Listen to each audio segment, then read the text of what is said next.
Hello बच्चों, कैसे हो आप लोग। आज हम सीखने वाले हैं कि क्रॉस प्रोडक्ट या बोल लो आप वेक्टर प्रोडक्ट होते क्या है। ठीक है। हमारे पास तीन वेक्टर्स हैं यहाँ पे, ए वेक्टर, बी वेक्टर और एक है एन यूनिट वेक्टर। देखो, ए वेक्टर और बी वेक्टर के बीच का एंगल थीटा है, दिख रहा है यहाँ पे थीटा लिखा है। ओके। और ये एन यूनिट यूनिट वेक्टर हमारा एक वेक्टर है जो कि परपेंडिकुलर है ए वेक्टर के और परपेंडिकुलर है बी वेक्टर के। और इसकी लेंथ क्या है? यूनिट लेंथ है, मतलब लेंथ क्या है? वन है। मैग्नीट्यूड क्या है? मतलब वन है। ओके। सिंपल सी बातें हैं। तो ये क्या कहना चाहते हैं? ये कहना चाहते हैं कि एक रिलेशन है इसके इसके और इसके बीच का। ठीक है। A vector cross B vector equal to magnitude of A vector into magnitude of B vector into sine theta. Theta क्या है? ए वेक्टर और बी वेक्टर के बीच का angle into n unit vector. ठीक है, मतलब ये वाला। या मैं फिर से रिपीट कर दूं, एक बार फिर रिपीट कर रहा हूं। ए क्रॉस बी क्या होता है हमारा? ए वेक्टर का मैग्नीट्यूड, बी वेक्टर का मैग्नीट्यूड इंटू में साइन थीटा इंटू में एन यूनिट वेक्टर। यहाँ पे हो क्या रहा है, चल क्या रहा है? यहाँ चल रहा है कि ए वेक्टर और बी वेक्टर के दोनों के परपेंडिकुलर एक एन वेक्टर है। ठीक है, एन यूनिट वेक्टर है। ठीक है, इनके बीच का रिलेशन है ये। इसको आपको याद करना है। ओके। क्वेश्चन क्या आएगा? क्वेश्चन ये आएगा, कभी बोलेंगे कि ये फाइंड करो, एन यूनिट वेक्टर की वैल्यू फाइंड करो, इसकी वैल्यू। तब आप क्या करोगे?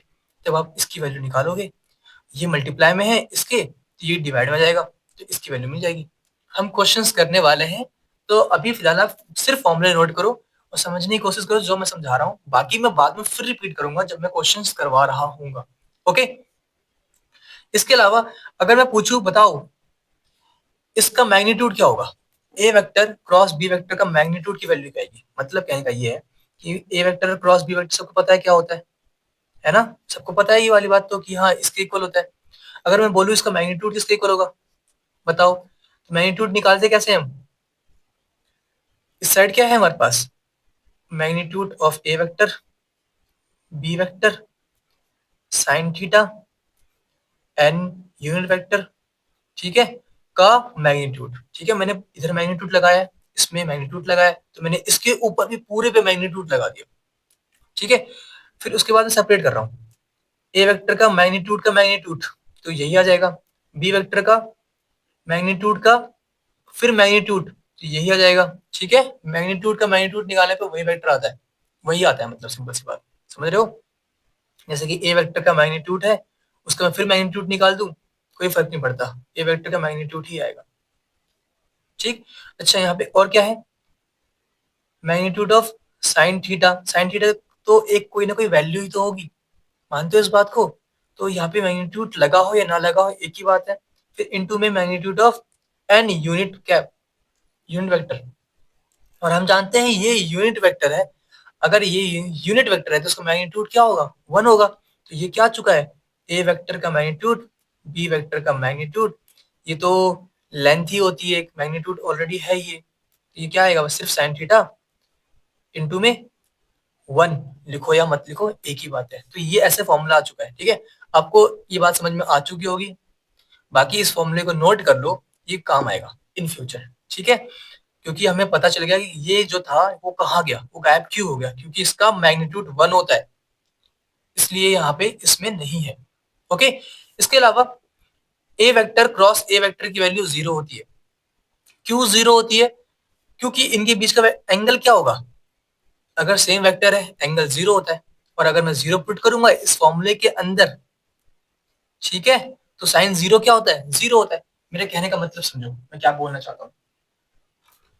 तो सुनो, मैं कह रहा हूँ कि ए वेक्टर क्रॉस ए वेक्टर की वैल्यू जीरो आती है। मैं प्रूव भी कर रहा हूँ क्यों जीरो आती है। फॉर्मूला कहता है जब दो वेक्टर क्रॉस प्रोडक्ट होगा तो उसकी वैल्यू होगी इसके इक्वल, ए वेक्टर का मैग्नीट्यूड, ठीक है, फिर बी वेक्टर का मैग्नीट्यूड। और बी वेक्टर भी क्या है हमारा? ए वेक्टर है, मतलब ए वेक्टर ही लिखना पड़ेगा मुझे। फिर इंटू में साइन थीटा। जब दोनों वेक्टर ही सेम है, सेम सेम, तो एंगल क्या होगा इनके बीच का? जीरो होगा, साइन जीरो। इंटू में एन कैप। ठीक है, n unit vector. Sine zero की वैल्यू क्या होती है? जीरो। जीरो इंटू कुछ भी हो, जीरो इंटू कुछ भी हो जीरो होता है, तो यहाँ पे जीरो आ जाएगा, है कि नहीं? मतलब A vector cross A vector equal to zero आ गया। ये हमारा आंसर आ चुका है। ठीक है, इतना करना था हमें। कर लोगे ये? मतलब समझ में आ गया? अब बात करते हैं कि डॉट प्रोडक्ट में क्या सीखा था हमने। याद है सब कुछ? इसमें क्या होता था, A dot B equal to zero होता था, है ना? A dot B equal to zero. यहाँ पे क्या होता है, A vector cross A vector is equal to zero. तो कंफ्यूज मत होना बिल्कुल भी, ठीक है ना? और कब होता था जीरो, जब ए वेक्टर परपेंडिकुलर था बी वेक्टर के। यहाँ पे ऐसा कुछ नहीं है। ठीक, तो इसको इसको कुछ बच्चे भूल जाते हैं कि ये अलग है वो अलग है, कंफ्यूज हो जाते हैं। कंफ्यूज मत होना, यहाँ पे कुछ और है, यहाँ पे कुछ और है। ठीक है, यहाँ पे फॉर्मूले में क्या है, कॉस थीटा, यहाँ पे क्या है, साइन थीटा। इसमें क्या है, एन कैप है, यहाँ पे नहीं है। ये क्या होता है, वेक्टर होता है। ठीक है, ये क्या होता है, वेक्टर प्रोडक्ट। मतलब जो वैल्यू आई है वो वेक्टर आती है। इसमें क्या आता है, स्केलर। ये स्केलर प्रोडक्ट है, हमने लिखा भी था, है ना, ये लिखा भी हुआ है। जो ये वैल्यू आई थी वो क्या थी, एक स्केलर वैल्यू थी। ये वेक्टर वैल्यू है। बाकी आगे बढ़ते हैं। इसके अलावा A vector cross B vector equal to zero होगा। कब जीरो होगा, नोट कर लो, इफ एंड ओनली इफ। या तो ए जीरो हो, मतलब ए जीरो वेक्टर हो, या तो बी जीरो वेक्टर हो, या ये इंपॉर्टेंट है, या अगर ये दोनों जीरो नहीं हुए तो इसका मतलब क्या है कि ए वेक्टर पैरेलल है बी वेक्टर के। समझ रहे हो, ए वेक्टर पैरेलल है बी वेक्टर के। क्वेश्चन क्या आएगा, क्वेश्चन पूछेंगे आपसे कि ए वेक्टर पैरेलल है बी वेक्टर के, प्रूफ करो। और गिवन होगा कि ए वेक्टर नॉन जीरो वेक्टर है, मतलब जीरो नहीं है, बी वेक्टर नॉन जीरो है, मतलब जीरो नहीं है। तो बताओ कैसे पैरेलल प्रूफ करो। कैसे प्रूफ करोगे, आप दोनों का क्रॉस प्रोडक्ट निकाल दोगे, मतलब A vector cross B vector. और अगर वैल्यू जीरो आ गई तो हम कह देंगे कि क्या है, पैरेलल है। क्या है, पैरेलल। लेकिन कंडीशन क्या है कि ए और बी जीरो नहीं होने चाहिए। ठीक है, ए वेक्टर और बी वेक्टर की वैल्यू जीरो नहीं होनी चाहिए, मतलब जीरो वेक्टर नहीं होना चाहिए। ये बातें आपको सब कुछ समझ में आएंगी आगे चल के भी। ध्यान से अभी सुन लो बस, इसको नोट कर लो ये क्या कह रहे हैं बस। ठीक है, इसके अलावा ये इंपॉर्टेंट है, आई क्रॉस आई जीरो होता है। अच्छा, अब इससे कंफ्यूज इससे मत होना। इसमें इसमें क्या था, I dot I J dot J के डॉट के वन होता है, इसमें वन था, है ना? लेकिन इसमें क्या है, सेम से सेम करने पे जीरो आ रहा है, यहाँ पे सेम से सेम करने पे वन आ रहा था। ठीक है, टोटली डिफरेंट। और जीरो क्यों आ रहा है, मैंने बता रखा है पहले भी। देखो ये देखो, याद है कुछ? अगर हम आई क्रॉस आई करेंगे, मतलब करेंगे ना, तो हमें क्या मिलेगा, मैग्नीट्यूड ऑफ आई। मैं कर दूं, देखो मैं कह रहा हूँ कि आई कैप क्रॉस आई कैप क्या मिलने वाला है बताओ, magnitude of I cap into magnitude of फिर आई कैप इंटू में साइन आई और आई के बीच में एंगल क्या होगा, जीरो होगा, तो साइन जीरो फिर एन यूनिट वेक्टर। तो ये बताओ, आई का मैग्नीट्यूड क्या होगा, वन होगा, आई का मैग्नीट्यूड क्या होगा, वन होगा, साइन जीरो क्या होता है, जीरो होता है। तो जीरो इंटू कुछ भी हो जीरो आएगा। समझ रहे हो क्यों ऐसा हो रहा है, क्योंकि जब वेक्टर सेम होते हैं ना तो उनके बीच का एंगल जीरो होता है, और साइन जीरो की वैल्यू जीरो आती है। तो इसलिए ना आई क्रॉस आई जीरो होता है, जे क्रॉस जे जीरो होता है, के क्रॉस के भी जीरो होता है, क्योंकि इनके बीच का एंगल जीरो है और साइन जीरो की वैल्यू जीरो आती है। ओके, ये बातें याद रखनी है। इसके अलावा जब आप डिफरेंट लेते हो, मतलब आई के साथ क्रॉस करवा रहे हो जे को, तब के मिलता है, जे के साथ करवा रहे हो के को, तब आई मिलता है, और के के साथ करवा रहे हो आई को, तब जे मिलता है। तो इसे याद कैसे करें, तो ये तरीका याद करने का, एक आप सर्कल बनाओगे इस तरीके से। ठीक है, ऊपर लिखना आई फिर जे फिर के। अगर मैं क्लॉकवाइज डायरेक्शन में जाऊंगा, ठीक है, मैं कहाँ जा रहा हूँ, क्लॉकवाइज डायरेक्शन में, जैसे हमारी घड़ी चलती है ना उस तरह। तो आई से जे गया, मतलब आई क्रॉस जे किया। ठीक है, तो नेक्स्ट क्या है, के, तो मुझे के मिल जाएगा। ठीक है, फिर मैं जे से जा रहा हूँ के पे, मतलब जे क्रॉस के, तो नेक्स्ट क्या है, आई, तो मुझे आई मिल जाएगा। फिर मैं जा रहा हूँ के से आई पे, मतलब के क्रॉस आई, तो नेक्स्ट क्या है, जे, तो मुझे जे मिल जाएगा। ठीक है, ये कब मिल रहा है, जब मैं क्लॉकवाइज डायरेक्शन में जा रहा हूँ। लेकिन अगर मैं एंटी क्लॉकवाइज गया, इसका मतलब क्या कहना चाहता हूँ, ध्यान सुनना। अगर मैं पूछूं आपसे कि आई क्रॉस जे क्या होगा, तो आप तो बोल दोगे कि सर के होगा, क्योंकि आई क्रॉस जे, नेक्स्ट क्या है, के। अभी आपने बताया कि अगला वाला देखना है, के। ठीक है, लेकिन अगर मैं इसको उल्टा कर दूं, के क्रॉस आई क्या होगा, तब बताओ। सॉरी, जे क्रॉस आई क्या होगा, जे क्रॉस आई, जे से आई जा रहे हैं, ठीक है। अब ये कौन सा डायरेक्शन हो गया हमारा, एंटी क्लॉकवाइज, क्लॉकवाइज ऐसा था, लेकिन अब जा रहे हैं हम ऐसे, ऐसे। तो अब नेक्स्ट क्या है, के, लेकिन हमें, क्योंकि हम एंटी क्लॉकवाइज गए थे, इसलिए हम माइनस का के कैप लिखेंगे, ठीक है। ये बात याद रखनी है, आई क्रॉस जे तो के आएगा, लेकिन जे क्रॉस आई के नहीं आएगा, माइनस के आएगा। ओके, ये बात आप याद रखो, ठीक है। सेम ऐसे ही, ऐसे ही same to same, J cross K I है ना, अगर मैं पूछूं के क्रॉस जे क्या होगा, तो वापस आप बोलोगे सर के से हम जे पे जा रहे हैं, के ये रहा, जे ये रहा, एंटी क्लॉकवाइज हो गया, है ना, क्लॉकवाइज ऐसा था, एंटी क्लॉकवाइज उल्टा जा रहे हैं। और हम नेक्स्ट क्या हमारा, आई, तो आई तो आंसर आएगा, लेकिन नेगेटिव का आएगा। ओके, तो नोट कर लो, जे क्रॉस आई हमारा माइनस के होता है, के क्रॉस जे हमारा माइनस का आई होता है, और आई वेक्टर मतलब आई कैप क्रॉस के कैप, आई ये रहा और के ये रहा, एंटी क्लॉक जा रहे हैं, तो अगला क्या है जे, लेकिन एंटी क्लॉक वाइज गए हैं तो माइनस का जे कैप आएगा, ठीक है। तो इसको भी नोट कर लो, ये और ये, दिख नहीं रहा, माइनस का जे, ठीक है, दिख गया। इसके बाद ये के कैप लिखा है मैंने, ठीक है, ये आई कैप क्रॉस के कैप लिखा है, और इधर मैंने माइनस का जे कैप लिखा हुआ है, आपको दिख गया होगा। ओके, इसके बाद हमने सब कुछ कर लिया है। इसके बाद एक लास्ट टॉपिक और बचा हुआ है, A vector cross B vector की value minus B vector cross A vector होती है, ठीक है, इसको नोट कर लो। डॉट प्रोडक्ट में क्या हुआ था, इसमें हमने सीखा था A vector dot B vector equal होता है B vector dot A vector के, ठीक है। यही कम्यूटेटिव प्रॉपर्टी बोलते हैं, इसको सेटिस्फाई करती है, मतलब ए डॉट बी कर लो चाहे बी डॉट ए कर लो, सेम आता है। लेकिन क्रॉस प्रोडक्ट में ऐसा नहीं होता है, याद रखना, A vector cross B vector equal नहीं होता है B vector cross A vector के, वो इक्वल होता है minus B vector cross A vector के, ठीक है। यहाँ पे माइनस आ जाता है, ओके, ये बात भूलनी नहीं है, ठीक है।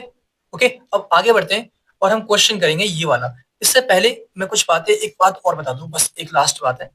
देखो हमने सीखा है कि एक वेक्टर क्रॉस बी वेक्टर की वैल्यू ये होती है, लेकिन हो सकता है कि हम इससे ए क्रॉस बी वेक्टर ना निकाल पाए, क्योंकि हमें थीटा गिवन ना हो, ठीक है। इस क्वेश्चन में थीटा गिवन नहीं है, हमें सिर्फ ए वेक्टर गिवन है और बी वेक्टर गिवन है। तब हम क्या करेंगे, तब हम डायरेक्ट ऐसे सॉल्व कर लेंगे इसकी हेल्प से।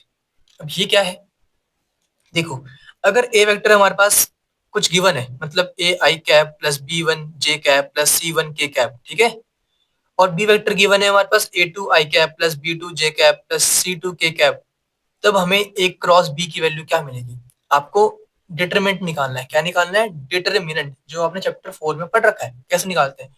ऊपर वाली रो में आप आई जे के लिख दोगे, सेकेंड रो में आप ए वन बी वन सी वन, मतलब जो ए वेक्टर था ए वन बी वन सी वन लिखना होगा, आई का कोफिशिएंट, जे का कोफिशिएंट, के का कोफिशिएंट, ठीक है।